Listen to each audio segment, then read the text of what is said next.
Picture this, you're just going about your afternoon in New England. It's May 30, 2026, and out of nowhere, bam, the sky flashes brilliantly and a massive boom rattles the windows of your house.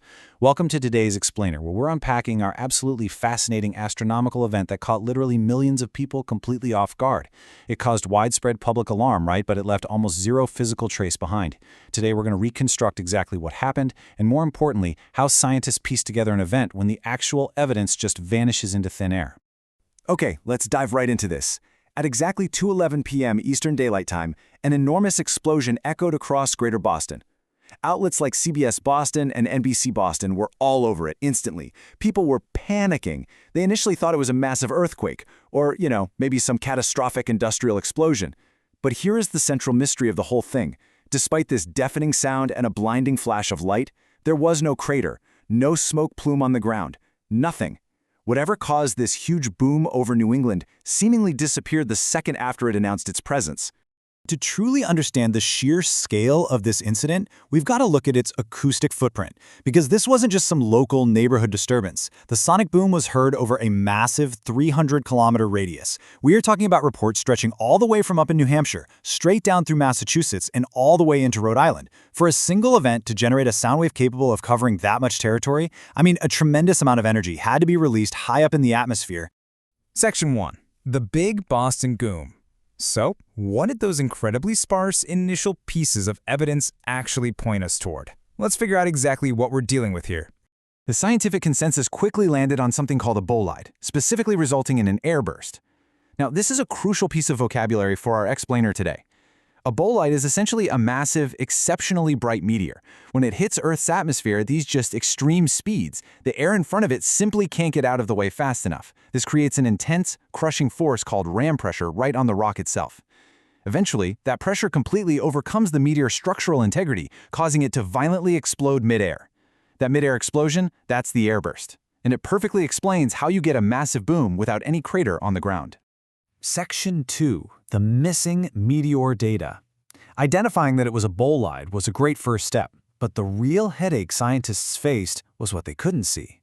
You see, the initial observational record was frustratingly thin. Sure, we had a brilliant flash picked up by the GOES-19 satellite's lightning mapper. We had local news reports from WBUR and CBS, plus a mountain of crowdsourced witness panic. But that leaves the most critical physical parameters completely blank. Researchers were missing the exact trajectory of the rock, the specific altitude of the airburst, and the original mass of the meteor itself. And without those numbers, you really can't fully understand what happened. Section 3. Building a synthetic simulator. So, to solve this massive missing data problem, researchers turned to computational physics, specifically the DBbun LLC reproducibility simulator. The DBbun simulator essentially acts as a synthetic data companion.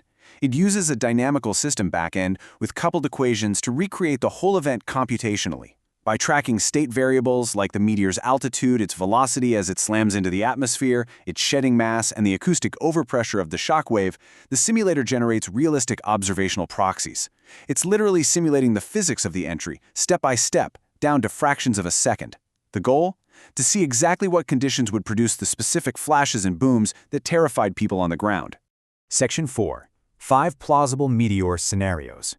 Since the exact starting parameters were a total mystery, the simulator's best trick was running a matrix of what-if scenarios. For example, let's contrast two of these possible realities.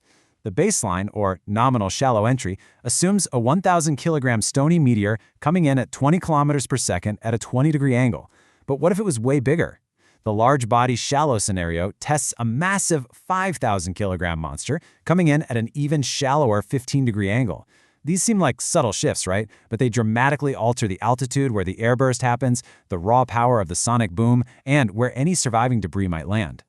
Now, what's really interesting about this is how clearly these different entry paths play out visually.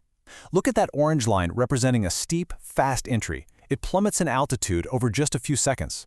Contrast that with the purple line. That's a slow, grazing entry, tracing this long, gradual descent across the sky over dozens of seconds. See those stars marked on each curve? That represents the exact moment of the airburst. That's the fragmentation trigger point where the meteor hits peak brightness and just blows apart. Notice how the entry angle strictly dictates the time it takes to hit that burst point. Plotting velocity against altitude reveals how the Earth's atmosphere acts like a giant brake.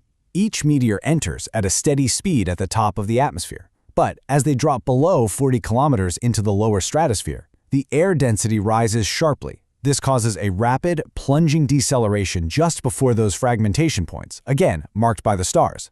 This incredible drag force is exactly what builds up that intense ram pressure we talked about earlier. Section 5. Visualizing the sonic boom. All right, we've covered the high-altitude physics. Now let's bring it down to the human experience on the ground and visualize how that explosive energy translated into the massive boom that panicked Boston. Notice the concentric circles radiating out from the blue starburst point. Because sound only travels at a relatively slow 340 meters per second, the boom definitely didn't hit everyone at once. Residents near the coast, right under the burst, heard the explosion almost immediately. Those are the bright, inner circles. But if you look toward the outer edges, out towards western Massachusetts or Rhode Island, observers there saw the flash, but they had to wait several minutes before the sound wave finally washed over them. Just imagine the suspense. This brilliantly illustrates the real-world application of that heat map. Here, the simulator has actually generated synthetic witness reports to match those delay times. The scattered dots represent observers across New England, and the colors indicate their confidence scores. Those lighter yellow dots?